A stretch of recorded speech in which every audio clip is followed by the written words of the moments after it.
Tunamshukuru Mwenyezi Mungu Subhanahu wa Ta'ala kwa tukio ambalo litafanyika katika jiji la Mwanza linalosimamiwa na Sheikh wa mkoa wa Mwanza, Sheikh Kabeke, Mwenyezi Mungu amhifadhi, pamoja na wanaomsaidia wote katika mkoa wa Mwanza. Tukio hilo ni kutaka kueleza namna ya tukio la vita vya kwanza vya Kiislamu vinavyojulikana kwa jina la Badr.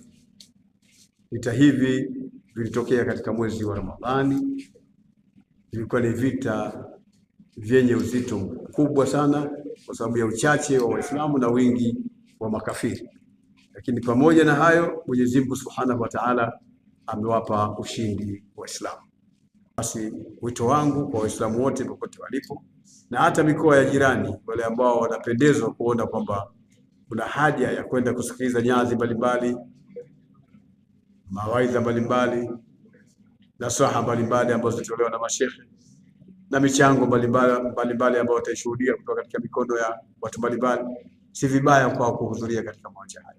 Makusudio makubwa ya tukio hili la vita vya Badr ni kwa ajili ya kuchangia kuhusiana na masuala ya vituo vile vya afya. Kama mnavyofahamu, Mwanza watu wamefanya kazi kubwa ya kujenga vituo vya afya na kuanzisha mradi huo mkubwa ambao umechukua muda mpaka sasa hivi. Kwa hiyo itakuwa ni vizuri sana watu kuchangia kwa ajili ya kuvichangia vituo hivi, watoe walivyo navyo, watoe uwezo walionao kwa ajili ya kusaidia kupatikana vituo hivi vya afya ambavyo vitawasaidia Waislamu na Watanzania wote kwa ujumla wao.